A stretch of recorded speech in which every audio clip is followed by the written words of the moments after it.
All right, so we'll continue with Hashem. We're holding the Pirkei Avot, Perek Shlishi.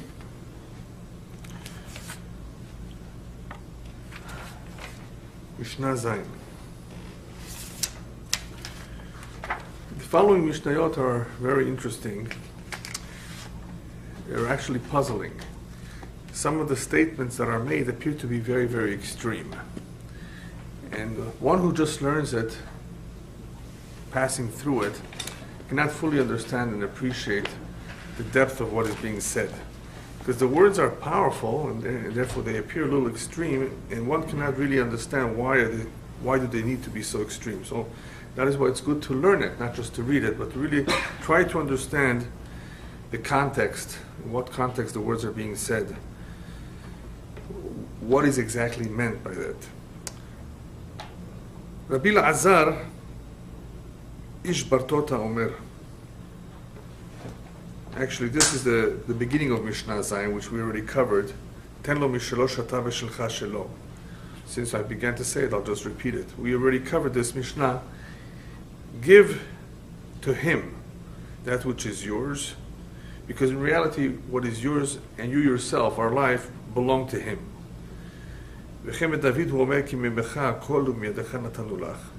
It's actually good that we began with this portion of this Mishnah, even though in some Sefarim you may see the Mishnayot separated or divided differently. Here it puts together the two concepts, the two ideas, the two statements in one Mishnah. So the first statement really speaks about money, and we said that it's not necessarily only money. Kabet Hashem mehon lecha. One should give Hashem from whatever Hashem has given him, whether it's a talent or money. The whole idea of why we have certain things is that we should use them properly. So Rabbi Elazar, in convincing the one who perhaps is having a hard time sharing his wealth, reminds him that what he has is not really his anyway. Give to him, give back to Hashem, give to the poor, in other words, that which is his anyway, because we and what we have belong to him. In other words, if we belong to him and he has given it to us, he has given it to us for a reason, not only for us to keep. So in reality, this fits in with the next word, with the next statement, because the next statement has more to do with Torah. Hashem, of course, has given us the Torah, and he wants us to put it to use. It's not just to put away in a museum. You know, a lot of old civilizations, and the only thing that's left of them is some stuff that the archaeologists have found, and they put those in a museum. Relics. Ours is an active, living religion, way of life. And the Torah is pretty much the central part of our life. Everything revolves around the Torah. And if we received it, it's to be used. It's not just, some memories or souvenirs from the past. It's actually our destiny. And in the same way that the tzedakah is being given, or the money, I should say, is being given to an individual for a purpose. It's not just to survive and to pay bills. He has more than what he needs. So obviously there's another additional use for that money. And some people don't understand, It's not just a blessing, of course. It's meant to be used properly, in the proper way. So people need encouragement, people need reminders to clarify to them that this money is ultimately from Shamayim, and Hashem, who gave the money, wants it to be used in the right manner.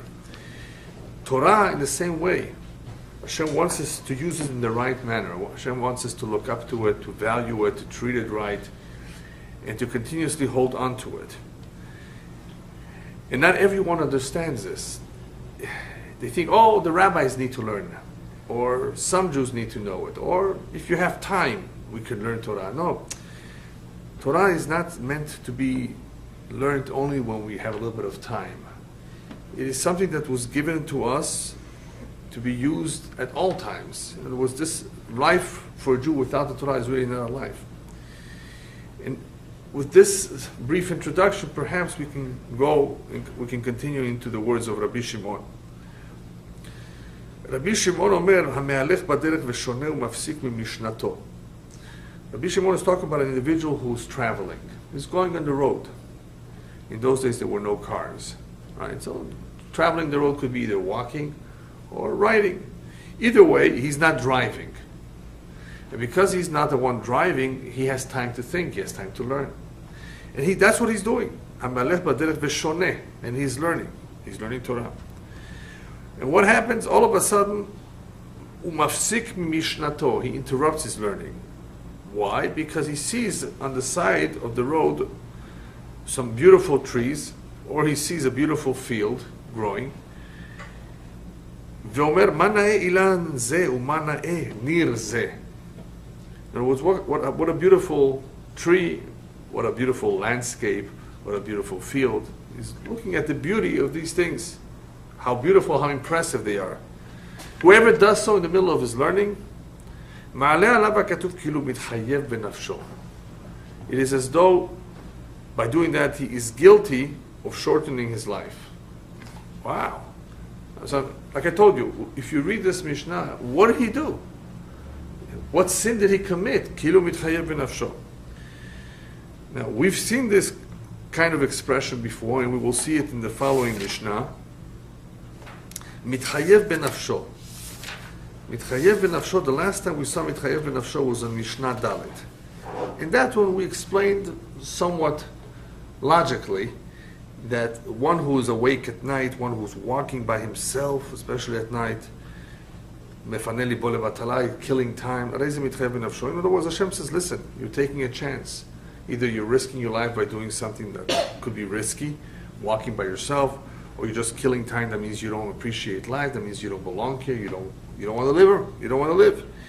Or you're awake at night when you should be sleeping. All of these, we can somehow explain them logically that mitchayev benafsho. In other words, because of certain actions that awaken a kitrug, an accusation.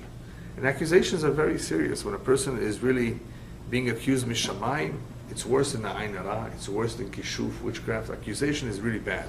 Because whenever someone is accused mishamayim, his whole life is at risk, is in danger. Many things go wrong. Just everything. It can't be mazal, it can't be ayin hara. We suspect a kitrug. Hashem yishmor, it's not good. So we have to be careful not to bring about kitrugim. I'll give you a quick example of what can bring about easily a terrible kitrug accusation. Imagine somebody who has some money, and a poor man knocks on his door. And the poor man, asks for a donation. And the man slaps him in the face, or shuts the door in his face, tells him, go get yourself a job and stop coming begging. Automatically, the books are opened upstairs. How dare he do something like that? How chutzpah, how disrespectful, how awful, how nasty, how whatever you want to call it. You don't want to give, don't give. To add insult to injury, what are you doing here? So these things can cause accusations, especially if that man, or if it's a woman, she's a widow, or he's a widower, I guess. Or we're dealing with orphans. Widows and orphans, as you know, it's even more sensitive with them. You have to be extra careful with them. The Torah says Hashem is their patron, I guess that's the word in English, is their spokesman. He will take care of them.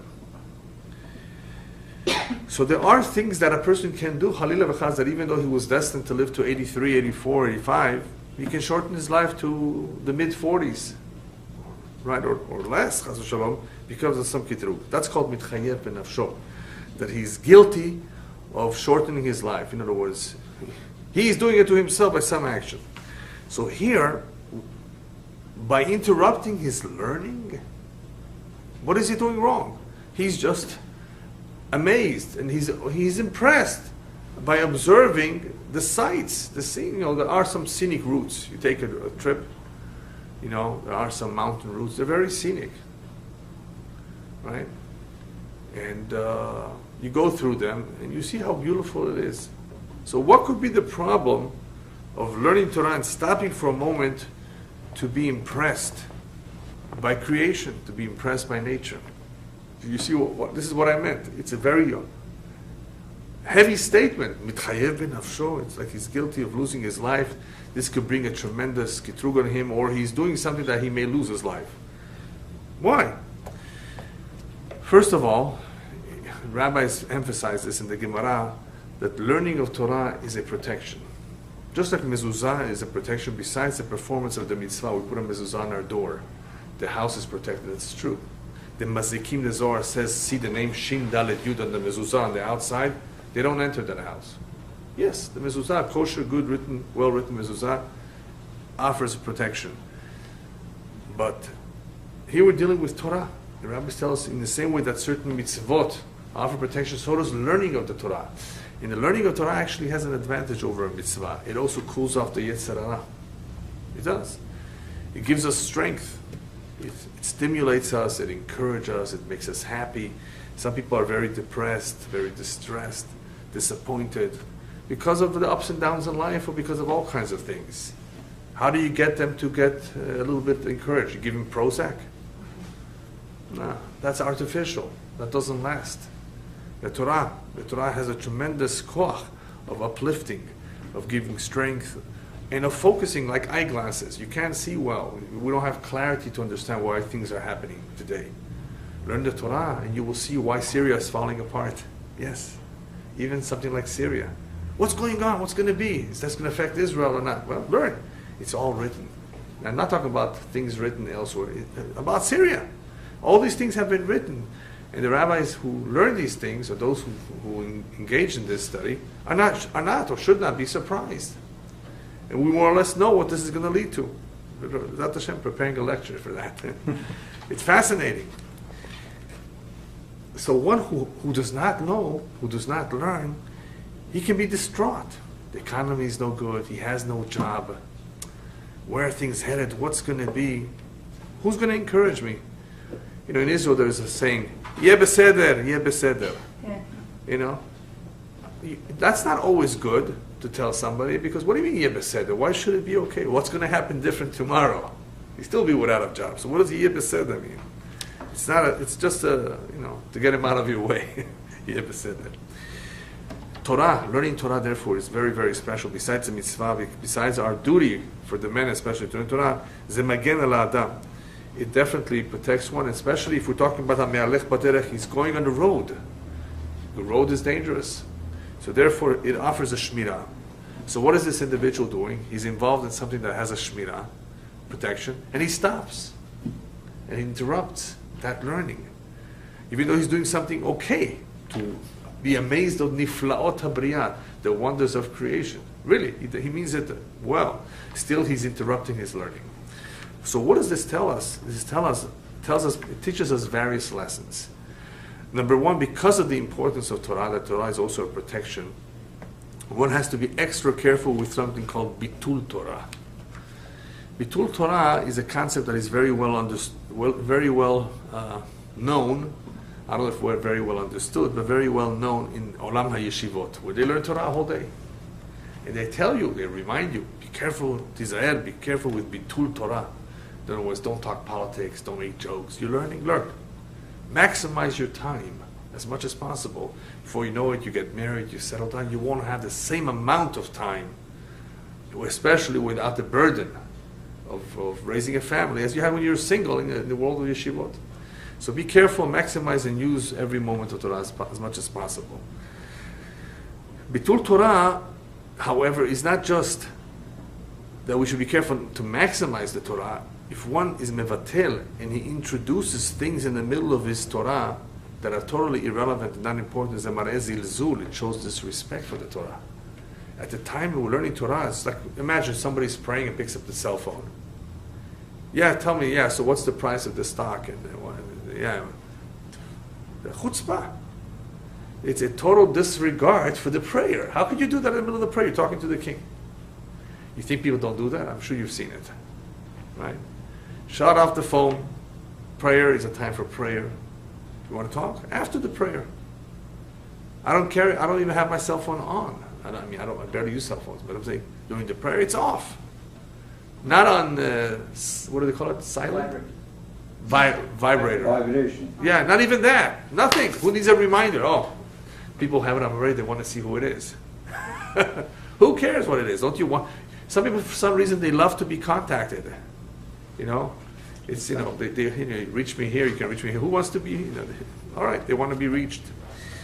Anyway, not during the prayer. The prayer we have to reach Hashem. That's the only one we need to reach. So it shows disrespect. So the same way with Torah, you're learning, don't stop for anything, unless of course a person is in danger. Don't stop. You want to impress yourself? Afterwards, sometime afterwards, take a look, stop, and focus, and think about it, which is okay. It's healthy actually, to look around, to look at the Beriah, at the beauty of the design, the harmony of creation, but not at the time of learning. So this Mishnah teaches us about the sensitivity of Bitul Torah. The only way we can really understand it is by mashal. You're driving. Are you going to text message? No. Because it's illegal or because it's dangerous? Dangerous. Hopefully. It's dangerous too, even without making a law. It's dangerous. It's been proven many times. You're driving, you have to focus on your driving, right? You're going on the derech, you don't want to be distraught, you don't want to be distracted from what you're doing. It's dangerous. Same thing here. We're learning Torah, we don't want to be distracted by something else. It's dangerous in a different way. Chafetz Chaim brings a mashal in the name of Rabbi Israel Salante, Zecher Tzadik Livracha, that somebody was taking off a piece of the railroad track. And they asked him, some people take it for scrap metal, like they take wire. And they say, what are you doing? He says, it's okay. The track is anyway hundreds of miles long. I'm just taking a foot, one piece of it. What can go wrong? Yeah. Derail the whole train even for 1 foot. Even for 1 foot, pisa ktana, keta of the pasim. It's just a small piece still. Derail the train. So here too, stopping for a few minutes to do something which is really not the time to do it now. You need to take a break, you need to go to the restroom, something else. But things that do not belong here should not be done here. And that's why he says, not only does he here lose that protection for that moment, he may be bringing upon himself also an accusation if he does it in a disrespectful way. This is not the time to do it. But there's something else over here. It's not just protection. What happens is like this. When a person is learning, what does learning do to an individual? Learning builds him. Learning has the ability to be mekasher or mechaber, to connect one with Hashem. That's what it does, the learning of Torah. It creates a connection, plus the connection becomes stronger and stronger as the more a person learns. It's automatic, especially if he learns Torah Lishma, L'Shem Shamayim. It's beautiful. When a person ceases to learn, the connection is weakened. Perhaps we can see it in a different way. Imagine you have a friend, a good friend. If you talk to him, you write him an email, you're in touch with him, so the connection stays strong. You go visit him, you spend time with him. That's how you feed the friendship. The more you stay away, the more you stop talking and communicating, it cools off.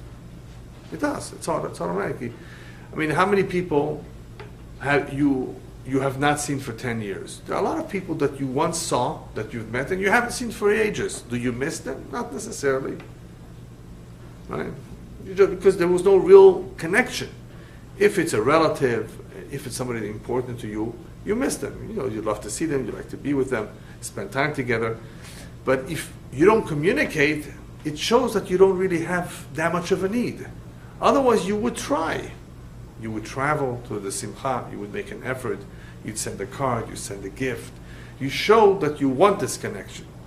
So all the effort that is being made here will produce connection and growth in a friendship too. Because each one sees the other one spends or makes an effort. That's called Knele Chachaber. You acquire a friendship. So you can build a relationship, whether it's a husband or wife, whether it's friends or with Hashem, by continuity, by making some effort, a continuous effort to stay connected in various ways that can be done. With Hashem, it's done through prayer, it's done through learning, kiyum mitzvot. So the moment one stops it, after he has had a retzef, as we call it in Hebrew, a continuous flow of learning, of good learning, it loses that connection. you've disconnected the cord of the electricity from the wall. You've lost the connection, or the phone. It's lost. So you say, yes, but I'm going to start all over again in 5-10 minutes from now. It won't be the same. What this Mishnah does not say, but it's easily inferred, because it's easily understood that way in real life, is any time we do something, not just Torah, with excitement and with interest, and we stop it for some reason, we've lost the momentum. Because the word or the concept momentum is very, very powerful. Very, very powerful. Everybody knows what I mean by momentum. In space, the nature of space, because of the lack of atmosphere in space, once you hurl an object in space, it won't stop.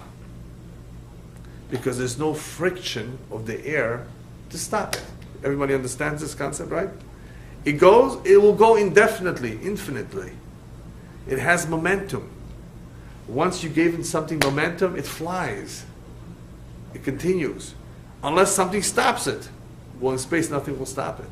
Unless it bangs into a planet or something. Runs into an asteroid. Momentum is very special because we all, as human beings, have sometimes better moods. We sometimes are more excited. We sometimes are more awake. And if we're doing something positive, good during the time that we're awakened in a good mood, and we stop it, it's so chaval. Because 10 minutes later, we may not be in the same mood. We may not have the same momentum that is pushing us to not stop. Continue. So how are you going to start all that? The juice is no longer there. We had it in the beginning, and it just continued. Now we stopped it. It may not come back. Besides momentum, we must not forget that the majority of afraot and afsakot, many times the interruptions and things that interfere with something good that we're doing comes from the Yetzer Hara, not from the Yetzer Tov. Afra means something that's disturbing, something that interferes or interrupts with something good that we're doing. What interrupts with something good? Who interrupts with Torah? Only the Yetzer Hara. Yetzer Hara doesn't want us to learn Torah. He would rather us not come to a shiur. Why? He knows the shiur will build us. He knows the shiur will give us mitzvot and sachar. He's against that. He was created to oppose that. And he looks for every opportunity to block our way. And even though we started already, you think he stopped? Okay, you won. No, you didn't win yet. I'm going to try to cool you off. Go get yourself a cup of coffee. And you know what they do in some places? I won't mention names because maybe you have to be careful with Lashon Hara about names of countries too. But there are places where it's so common to see a person stopping his learning and going out for a cup of coffee and a cigarette in the fresh air. A cup of coffee in one hand, a cigarette in the other hand. And I don't know where he puts his cell phone, which if he's holding this cup of coffee and the cigarette, where does he have to move? There used to be no cell phones, but today you have a cell phone too. So I don't know how he handles it. I guess he has to have the coffee and the cigarette together in one hand. But anyway, it's okay to drink your cup of coffee. If you have to smoke, okay. In the restroom perhaps. But to take it leisurely, to take the time off and then to talk, with others, it's not right. It shows a lack of kavod for the learning, if the learning was interrupted. Plus, the going back may no longer be the same. It's okay to take a break. We are allowed to take a break, but we have to be very, very careful that it's really meant only for a break and not just to take it easy, get some fresh air, as they say, because many times, the majority of the times actually, hafraot or hafsakot, interruptions, are from the Yetzer Hara. It's not that you really, really, really need it. If you really need it, it's different. So that's another reason why one has to be careful not to interrupt his learning. And then, of course, one has to be careful for another reason, because when a person does not learn, when a person stops learning, see, here's another afra'ah for the Yetzer Hara. He's doing something good, so something... When it comes to learning, the learning elevates one, builds one up, and brings him closer to Hashem. If he stops that, if he lets go of that, then there's a chance that he may have a yerida. he may have going down, stepping down. If a person stops, especially if he stops for a long time, not just for 5 minutes, days and weeks and months, the more a person stops and he's detached from this way of life, from the Torah, then that causes him a yeridah. Instead of going up, he's going down. And that's, of course, a completely different type of danger. Not necessarily a physical danger, but a spiritual danger.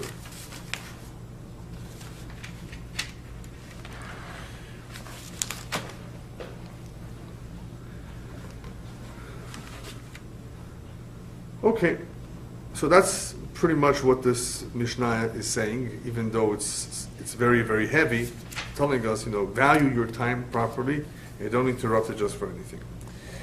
Mishnah Het. רבי דוסטאי ברבי ינאי משום רבי מאיר אומר, כל השוכח דבר אחד ממשנתו מעלה עליו הכתוב כאילו מתחייב בנפשו. Here again, once again, מתחייב בנפשו. They all chose to talk about something, a maaseh, that could lead one to shorten his life, or a maaseh that is risky, a maaseh that can bring upon him a kitrug, an accusation. And it is as though as he is guilty, because he is doing something that he should not be doing. And what do you do over here already? This one seems even more difficult to understand than the first one. Kol ha-shochech, if you forgot something from your learning, why? Shene'emar, the pasuk says, "Rak hishama lecha." Yes, there is a pasuk in the Torah that says, "Be careful, ushmor nafshecha meod, watch yourself, v'tishkach devarim asher rahu einecha, lest you forget what your eyes have seen." In other words, one should not forget the Torah. One should not forget our connection with HaKadosh Baruch Hu. So the Mishnah continues. I'm going to first read the whole thing and then go back. So Mishnah says, to forget? What if he forgot by accident? What if he had Alzheimer's? No. So Mishnah says, we're not talking about that kind of a forgetfulness. Yachol, afilu takfa alav mishnato. Does this include even if a person had a hard time memorizing something? Because of the difficulty of the learning, he couldn't retain it well. Takfa alav mishnato could be also as a result of illness that he forgot. The Mishnah says no. Talmud lomar upen yasuru milivavecha kol yimechayecha ha'eno mitchayev benafsho sheishev v'yisirem milibo. He will only be guilty if he actually removes it on his own, intentionally. So what we see from this is that there is a difference between something that happens as a result of illness or as a result of some difficulty, it's not our fault, and someone that makes himself forget. So the question is, how do you make yourself forget? How do you remove it from your memory? Because that's where the Tana over here is talking, that's what he has in mind over here.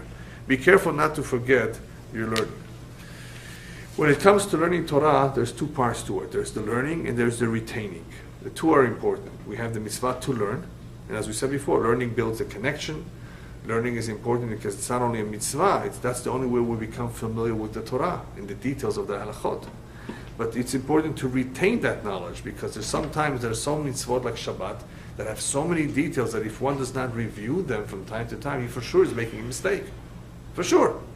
How could you remember everything, all the details, without reviewing? The same thing with family purity laws. For men and women, they have to review sometimes the fundamentals of them. There are halachot of the chagim that come from several times a year. Whether it's Pesach or Yom Tov, there's halachot that need to be reviewed. Without the review, it's hard to remember all the details. We can't always open up the book and check it out. Unless it's something completely brand new, a new situation, then we have to ask, we have to consult the Sefer, ask a rabbi. But one should review, so he should remember the basics. And one, therefore, who does not review, he is guilty. He's therefore called a poshea. There's a difference between poshea and ones or shogeg. Poshea means a person is, what's the English word for poshea? He's negligent. Whereas honest means that he is not at fault because it was an accident. Shogeg means unintentional. So honest is even more than shogeg. Honest means you were compelled, you were forced, you just had no control whatsoever over the situation. Shogeg, you should have watched yourself. But poshea means you're negligent and you should have known better. So a person should have known better. A Jew should know better to review his learning. Otherwise, if he carelessly does not care, does not review, does not take the time and effort to review, then he is guilty of making himself forget. Very simple. And everybody needs to review. Not just because Torah needs to be learned, like we go review again. We finish Zot HaBeracha and we start Bereshit on Simchat Torah. Right? We continuously continue and read. Same Torah, we learned it so many times. No, we start again, all over. Never ending. So the same is true with any learning. A person should review it, so he should not forget it. And if he does not, and especially if it's halachot, or he needs to know, he may be guilty, or he may be making a sin, committing a sin because of that. So mitchayev b'nafsho, the Torah is very, very strict about forgetting for reasons that should not happen. You didn't learn it, and that is why you forgot it. And that is why it's so significant. This, of course, is similar to what we said before. It's the learning of the Torah is not just the knowledge, it's the connection. It's the connection to the mitzvot and to Hashem. And if one does not continuously learn and continuously review, that connection will weaken. He will not be able to stay so strongly connected. He will lose perhaps his excitement for the mitzvot. He may lose the respect eventually. He may be more lenient than he should be. When he's learning, he's connected to the source of water. It's fresh. He's more careful. He realizes that he can't just do anything. The Torah reminds him. So what is this compared to? The best way to compare this to Chaz v'Shalom is to a Sefer Torah that somehow is missing a letter. What's the halakha of a Sefer Torah missing a letter? It's pasul. It loses its kedusha. It does not have its shlemut, its completeness. It's almost worthless. Imagine, the whole Sefer Torah, beautiful, the best handwriting. It's missing one letter, you can't read from it. Baruch Hashem, you can fix it. Tefillin and mezuzot, you can't so easily fix, because it has to be done in order. Sefer Torah, even though you went back after you finished and you missed, you can always correct it. You may have to make some erasings and so forth, but you can correct the Sefer Torah. So a Jew who's not connected to the Torah, it's like he's missing in his shlemut, he's missing in his completeness. It's not a life. How could he, he loses it. So if he doesn't review it and he forgets what he learned, it's the same thing. It's like some of it will be erased. And therefore it's not just that he's lacking the knowledge, he's lacking the connection. It's not the same kind, it's not the same individual, it's not the same person. Yeah, this is true in all aspects of life, in a marriage, in a relationship. You have to refresh your relationship, you have to go spend time together, you have to communicate, you have to be connected. Otherwise, it doesn't feel good. It feels like you're just sharing the same home, under the same roof. And it may be okay, but it's boring. It's not exciting. Some people feel lacking as a result. Some people are happy that way, but the normal thing is for a person to want to be connected, to want to feel a sense of belonging, want to be respected. And when that exists, it's a beautiful relationship. If it's not, then it's lacking. So the same is true with the relationship with Hashem. Think of a person. Ask the average Jew the following question. Are you religious, observant? Yes. You learn once in a while? Yes, Baruch Hashem. You keep kosher? Yes, Baruch Hashem. How are the rest of your mitzvot? Baruch Hashem, I'm careful. Yeah. Tell me, do you ever cry to Hashem at least once a year? To cry? No, Baruch Hashem, I'm not. I don't have it. I have everything I need. Really? Because you have everything you need, you don't feel a need to cry, you don't feel a need to pray, you don't feel a need to, to connect to Hashem in a very strong way, not just prayer book, strong way. Some people tell you the majority of men, I say men because women cry more easily for all kinds of reasons. Sentimental, emotional, they're moved. But unless it's Chas v'Shalom, in the house of mourning, Evil, or Tisha B'Av, maybe, or Yom Kippur because he has a lawsuit pending on him. So it's the lawsuit that's making him cry, not the right? You won't find that too often. That somebody will want to really connect in a powerful way. I say powerful because unfortunately the prayers are not too powerful as they should be. So in order for somebody to want to connect in a powerful way, he has to actually do something strong. And otherwise, the connection is there, but it's weak. It's not, it's just like batteries. Batteries sometimes, after a while they're discharged. You got to either recharge them or replace them. A human being is not really that different. He needs to be recharged to feel really connected. Otherwise, he just goes through life. He eats, he sleeps, he wakes up for slichot. He prays. He goes to minyan every day. And that's very nice. He's pretty steady. But how connected is he? That will depend, of course, on what's going on in his heart and his mind. And it all depends what he learns, how much he learns, how much time he devotes to that. One who really devotes more time to the Torah, the chances are better that the musar of the Torah will strengthen his yirat shamayim, and yirat shamayim, as we will see soon in the next Mishnah, will give him the push to be more charitable, to be more kind, to be more sensitive, to focus and concentrate on his tefillah more, to say Dvar Torah on the Shabbat table. Why should he? You can just eat and say Birkat HaMazon and you fulfilled your obligation of Shabbat. But is it as beautiful or as special? No. If there's Torah on the table, if the kids say something, if there's singing on the table, it's much more special. And why would he do it? Because he wants to beautify the Shabbat, not because he loves to sing. Some people love to sing. I'm not talking about that. I'm talking about somebody that does it because L'Shem Shamayim. He wants to beautify his table. He wants to beautify his connection with Hashem. So what could he do? He searches for a way to enhance, to improve that relationship. So he spends an extra few moments in his prayer. He says more Tehillim, or he buys himself a bigger and a nicer pair of tzitzit or talit. All of these little actions actually shows that he wants to do something for Hashem. He just doesn't want to just get by. Latzet yedei chova, as we say in Hebrew. I did my share. That doesn't show so much of a connection if you just did your share. So what can strengthen that connection is Torah. It's obviously, and here we're talking about the review or the learning, continuously reviewing what we learn so that we don't lose that connection.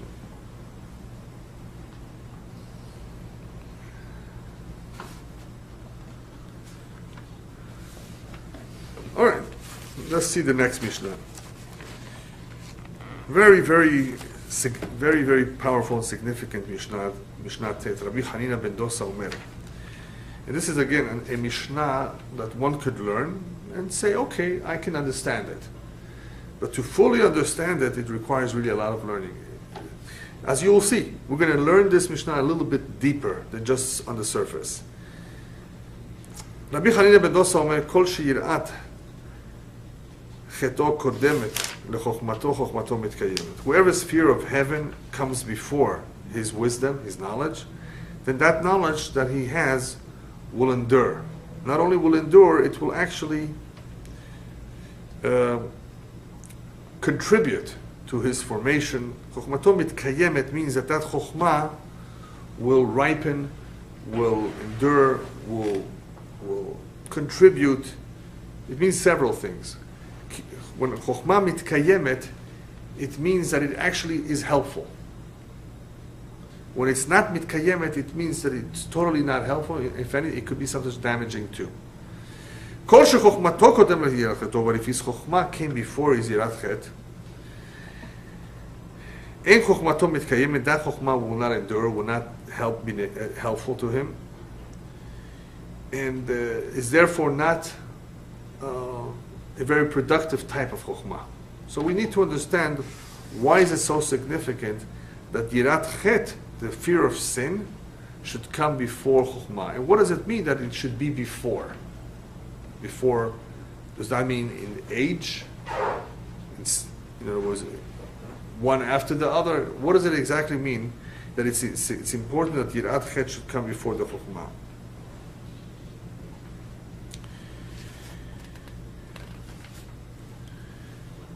Mishlei tells us, Shlomo Melech tells us in Mishlei, Reshit Chokhmah, Yirat Hashem.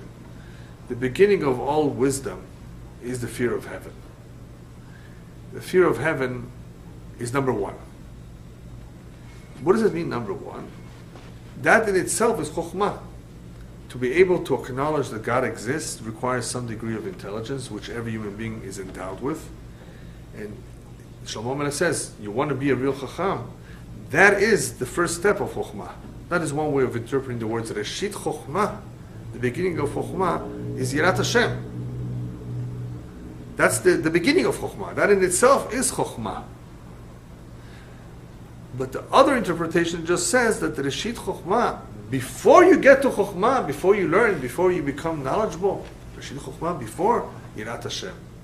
You should be well-rounded, and it should be natural to you that God exists, that you have a fear of heaven before you embark on the journey to learn the Torah of Hashem. Why is it that so important? So Rav Hanina ben Dosa is revealing to us, even though he doesn't fully elaborate, that if it's not there before, the Chokhmah cannot do it. Chokhmah cannot do it. What is he talking about? There are people who have tried to recognize God through wisdom, through knowledge, through philosophy. They've learned a lot. They've become very knowledgeable in many areas of life. Yirat Hashem cannot come about through Chokhmah by itself. If you try to discover Hashem through learning Chokhmah, just by Chokhmah itself, you will not discover it so easily, and even if you do, it will not be strong. Chokhmah, as much as Chokhmah exists, and there's so much to learn about this world, if it is not built on a solid foundation of Yirat Shamayim, being supreme, and being the foundation, then all that Chokhmah is really almost worthless. It cannot take you anywhere.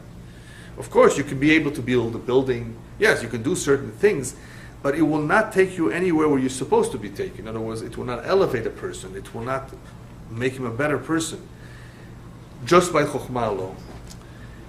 The reason for that is because the Chokhmah, knowledge of a person, is external, right? We gain knowledge, and that external knowledge does not have the strength, does not have the power to mold our personalities, because our personalities are really tied, imagine, with a handcuff, because of our ta'avot, our desires. Our desires and our senses, our feelings, they tie us down. We are somewhat controlled by them, right? People have whims and wishes, desires, right? So the chokhmah that a person learns, as much as he learns, can very easily be manipulated by these desires, these ta'avot that he has. He can use that chokhmah to justify anything he wants. He's chacham, he will justify it. But in reality, he doesn't realize that he's a slave. He's tied down.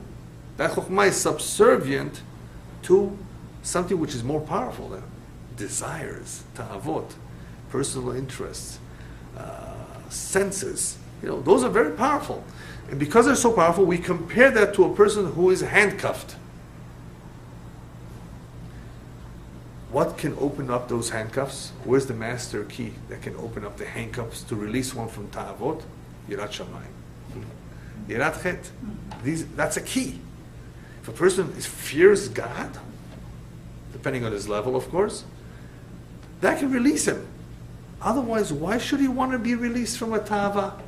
Go explain to him this is wrong. It's against the Bible. Who cares? I don't believe in it. You see, if there's no Yirat Shamayim b'makom hazeh, Chokhmah can justify, yes, abortion. It's the right of the woman to choose.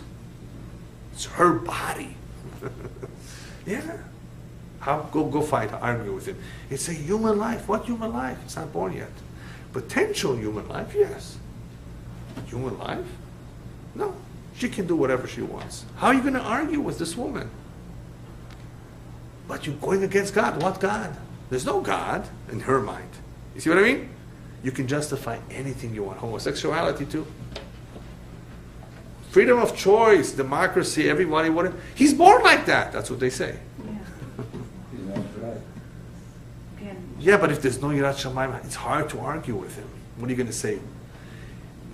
Human beings were created to reproduce. That's man and woman. It says, created? Who says they were created? There was a big bang in evolution. You see what I mean? If there's no Yirat Shamayim, you can't argue successfully. How are you going to argue? Once a person has Yirat Shamayim, you can convince him. Of course, this is not right. Right? Without Yirat Shamayim, how are you going to? The Chokhmah by itself cannot lead a person in the right path. It will mislead him because that Chokhmah can justify anything it wants to. Why? Because it's subservient to the wishes of the physical Avot, which are much stronger than he is, the Chokhmah. The only thing that can open and release that person from the Avot is the key called Yirat Shamayim. We will see it later on, but I'm going to tell it to you now because I don't know if you'll come next time. But sometime in the next couple of weeks, we will be learning another Mishnah that says it's so much more advantageous to teach children than to teach older people. Why? Because teaching a child, the impression you leave on him is much stronger than on an older person who already has stuff in his mind. It's harder for him to learn. Okay. So whenever I discuss that Mishnah, I give the following example, which also applies here. Have you heard in real estate the expression first position in loans? First position. When you are about to take a loan, the bank says, we want to be in first position. If there's somebody else before us and we're going to be in second position, we're going to charge you 14% interest. It's a bigger risk, isn't it? What happens if somebody goes bankrupt? Who gets the house? The one, if there's anything left over. The one in first position first. If there's anything left over after that, everybody else after that, right? So now it sounds familiar? Whoever is in first position is always in a better position, in a stronger position. A child is young. Whatever you give him first is in first position. Later on in life, if he learns other things, then it won't be as strong as what he learned when he was younger. But take a Jew who grew up in Iran or in Russia without yeshiva and Torah for 50 years. He was taught either communism, or he was taught something else, or he was taught nothing. And the mind is blank, or it's filled up of other things. At that age, you start to give him Yirat Shamayim and Torah. He says, what are you telling me here? What's all this? This is primitive. I never learned this. I learned other stuff. I knew other things. So now you have to take out all the garbage, all the old nonsense to him and to replace it with Torah. It's much more difficult. It can be done, but it's difficult. Right? It's like a root canal. Right? You got to clean up first what the stuff that's there. And you want to make sure you remove everything. Because if you left a little bit behind, it can still cause infection. Right? You've got to remove everything. So if this individual is young, this is the first impression. Great, he's in first position. The Yirat Shamayim has to be in first position. A child, there was one big rabbi who said, I wish I would teach all the kids Zohar from when they're 9 years old. 9. Because there's a lot of Musar in Yirat Shamayim in the Zohar. So that Yirat Shamayim should come before Bar Mitzvah. Bar Mitzvah is when they start really learning mitzvot. So tiyeh yiratam kodemet lechokhmatam. The yirah, the fear of heaven, should come even before their wisdom, before their maturity. Let them already be ingrained with Yirat Shamayim. Let that Yirat Shamayim be in first position, in a stronger position. So Rabbi Hanina ben Dosa says, whoever has the Yirat Chet'o before his chokhmah, that chokhmah that he eventually learns, will not mislead him, will not take him astray. It itkayem. In other words, it will contribute, it will last, it will settle, it will be fine. Not damaging. But if the chokhmah is before, en chokhmato mitkayemet, the chokhmah cannot endure, cannot contribute. Or, as we said before, it cannot lead him to the right Yirat Shamayim, because the chokhmah doesn't have that ability. Another way of understanding the second part of the Mishnah, that the chokhmah is not mitkayemet, is with Spain, with the Inquisition. During the Spanish Inquisition, there were a lot of chachamim in philosophy, in chokhmah. They did not have too much Yirat Shamayim. There were other groups of Jews that were not very big chachamim in Torah, in knowledge, but they were very Yirat Shamayim, very, very God-fearing, very tamim, sincere. When it came time to the Inquisition to choose between God or dying, or being expelled, those who had Yirat Shamayim did not give in. Either they were willing to die or they left. Those who thought they were smart, who were chachamim in philosophy and in knowledge of the Torah, but Yirat Shamayim was very, very low. It was not kodemet lechokhmatam. It was not in first position. They gave in. They couldn't take the pressure of the Inquisition. So in chokhmato lo mitkayem, it means the chokhmah will not help him, will not keep him alive, will not keep him alive as a Jew. It will not give him the Yirat Shamayim, because you're going around the other way. You start Yirat Shamayim, then you can build on it. But if you start with chokhmah, the chokhmah cannot lead you, that cannot give you the strength to withstand, to resist all the pressures in life. All the knowledge that a person knows, he learns the whole, he knows everything by heart. So what? If there's no Yirat Shamayim in number first position, it will not be mitkayemet, it will not help him. Not only will it not help him, it could actually lead him astray, because he values the chokhmah more. That's why the second pirush of is also important. The second pirush of Yirat Cheto Kodemet lo Chokhmato means Yirat Shamayim should always be in first position, not only in time, in importance. Not that Chokhmah should be Kodemet in importance to Yirat Shamayim. Some people respect science more than Torah. That's very dangerous. Yes, science is science. They've advanced. They've improved a lot of things through technology, and they deserve respect. As the rabbis tell us alone. The rabbis tell us, Chokhmah bagoyim ta'amin. If somebody tells you that they have Chokhmah, you can believe it. Torah bagoyim al ta'amin. If somebody tells you that the goyim have come up with a Torah, with a constitution, with a set of laws that is good for all of humanity for all times, don't believe it. There's no such thing. Only Hashem can bring a Torah that is good for all times. That doesn't have to be changed. That cannot be changed. So Torah bagoyim, there's not such a thing. But Chokhmah, yes. But the problem is that if their Chokhmah is number one, if more important than Yirat Shamayim, then it could lead one astray. Because as we said before, the Chokhmah can justify just about everything, unless there's Yirat Shamayim there first. Rabbis tell us that Avraham Avinu, when he came to Avimelech, what did he tell Avimelech about his sister, about his wife? She's my sister. Right? Yeah. He didn't want to say this is his wife. Why not? Yeah, afraid. What was he afraid of? They would kill him. So the rabbis say, why would they kill him?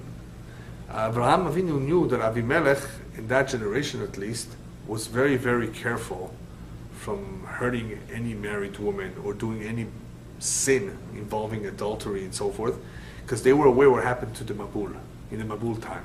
It was close enough to the Mabul that the Goyim committed themselves to watch out and not to do anything like that.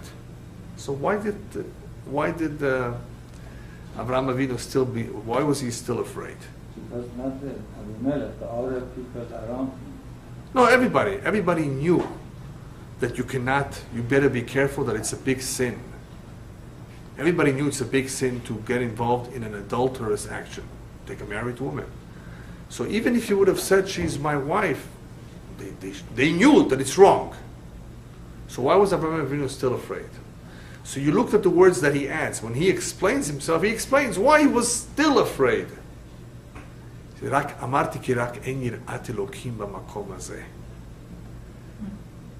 That's what I was afraid of. Knowledge alone that this is wrong is not sufficient to stop someone from committing a sin. And I was afraid there's no Yirat Elokim b'makom hazeh. And if there's no Yirat Elokim, then I'm sure they'll find a way to justify this. Is like you said, this is the king. She's for the king. Chokhmah by itself, they were knowledgeable. They knew that this is a sur. So what? A lot of people know many things are sur. A lot of people know it's against the law and they still break the law. No? Why? They know it's against the law. They know if they're caught, they're going to go to prison. Look how many people are involved in pedophilia. You know what that is? You shouldn't know. And every day, every week, you hear in the news, another gang was caught. Another group was caught. A sting operation in this country, in this country, in this country. How could they, what are these people doing? Don't they know that this is a big crime? They're going to end up in jail for the rest of their life. Or drugs. Don't they know it's wrong? Yes, they know. So, Chokhmah by itself is not enough to hold somebody back from committing a sin, unless there's Yirat Shamayim. That is what the rabbis tell us. How do you compare somebody without Yirat Shamayim? And all he has is Chokhmah. Or in this case, Torah. To somebody who was given the maftechot ha-pnimiyot v'lo natnu lo maftechot ha-chitzoniyot. The Gemara says, imagine somebody that has to get into a safe. And where is the safe? In the house. Right? So they gave him the keys to the safe, but they did not give him the keys to the house. How is he going to get to the safe? Right? The safe is the Torah. All right? They gave him the keys to the safe. But Yirat Shamayim is the keys to the house. That's the gate outside. That's the first gate you have to get through to get to the safe. Without the keys, the outer keys, the chitzoni, how are you going to get to the safe? What is it going to do? What good is it that you have the keys to the Torah?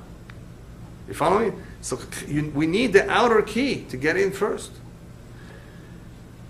And I think Rabbi Yochanan ben Zakkai says, this is in Avot Rabbi Natan, that there are three kinds of individuals. This is what he was asked. How would you compare somebody who is knowledgeable in Torah, and he's a Hasid, he's God-fearing? He says it's compared to a craftsman who has the tools to do his job. Craftsman, you know what that means. He's knowledgeable, he knows how to do the job, and Baruch Hashem, he has the tools to do it. So he has the Torah and he has the Yirat Shamayim. What would you say to someone who's a Chacham, but he has no Yirat Shamayim? To a craftsman that doesn't have his tools. Imagine you're a great dentist and you don't have the tools. How are you going to, what are you going to tie the guy to the door like in the olden days with a string to pull out how could the doctor work without tools? How could a craftsman do his job without the tools? That's a Chacham without Yirat Shamayim. And what's a person who's Yirat Shamayim without being a Chacham? So he said he is like a person who has the tools, but he's not a craftsman. What does that mean? Yes, but he has the tools. That means he has the potential. At least he was given the tools. One day he can learn to be. So that is the number one. Yirat Shamayim is the number one. That's what children have to be imbued in. That's what they have to be given from day one. Otherwise, later on, on their own pace, on their own, without their parents' help, how are you going to give it to them? Parents that throw their kids in a public school, they're totally depriving them, robbing them of any opportunity to get Yirat Shamayim. And then they complain later on, why is he in love with that non-Jewish girl? And he says she's cute. Yeah, but she's not yours. Zivug. What is a zivug? I'm supposed to marry someone Jewish, but since when all of a sudden, Daddy and Mommy, are you so concerned about Judaism? You see? There was no Yirat Shamayim in the house. There was no emphasis on that area. So why should he on his own, through his own chokhmah, how should he figure that out? You can't. It's very difficult to figure it out on your own through chokhmah. The Yirat Shamayim has to be there in first position. Otherwise, it's almost impossible. It's too difficult.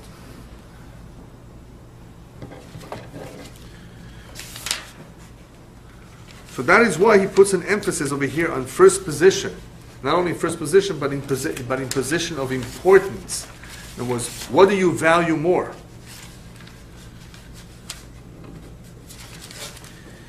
Just to finish up this idea of what should be in first position, just want to touch on what's going on in science today.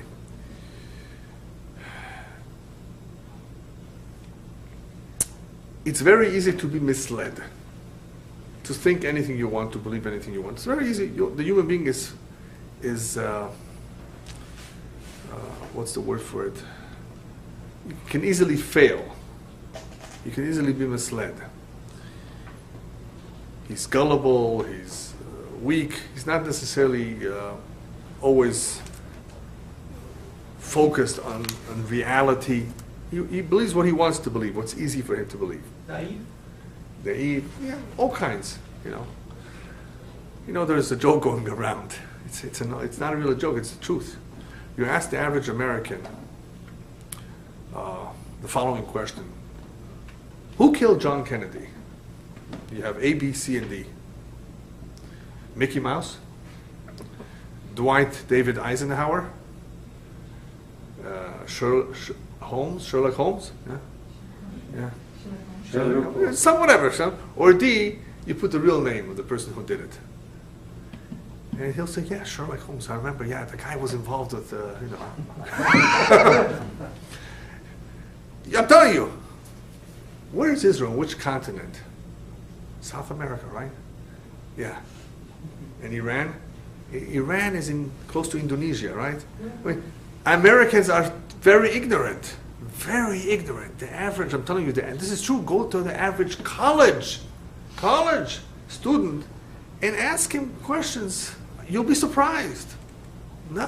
When it comes to geography, things about the world, they don't know. They don't know. The average. And then you have, of course, the media that gets involved in putting too much emphasis on the wrong things. So one can be easily misled. Today, the danger is, before Mashiach comes, with the science being very powerful and the knowledge of science overpowering everything else. And as a result of that, many Jews who have been exposed because of their secular studies in high school and college, because of that, many Jews today are going to that kind of schooling, they're exposed to these ideas.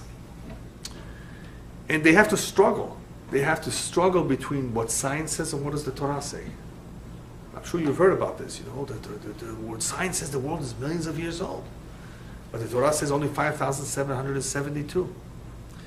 You have the, as we call them, chochmologim, smart alecks that try to reconcile. Oh, the Torah does not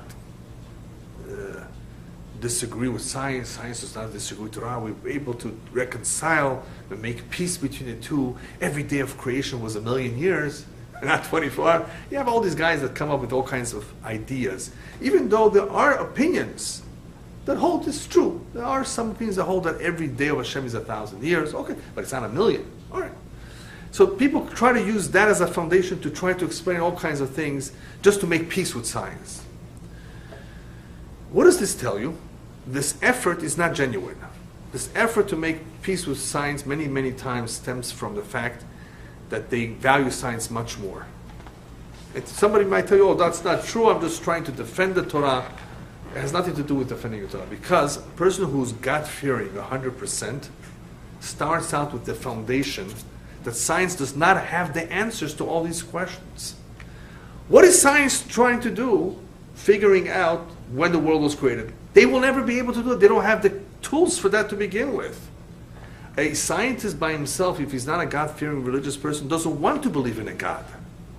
So he's not going to try to find it, even if he was able to find it. And therefore, their entire approach is alien to Torah. It's alien. Alien means also dangerous, which means it can mislead one. It could easily trap the Jew in trying to figure out that maybe there is a way. Yes, there are things that they match. There are things that they match.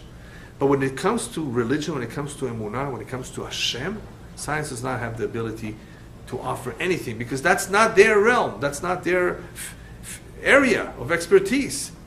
Neither the philosophers. They cannot come up with any explanation or any logic or any reasoning to explain when did this all start, why did it start, why did Hashem create the world.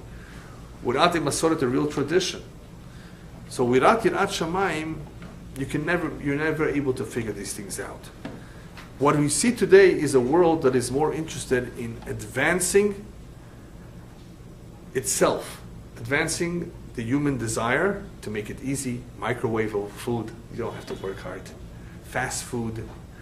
They have used technology to serve the body, to serve the physical human being.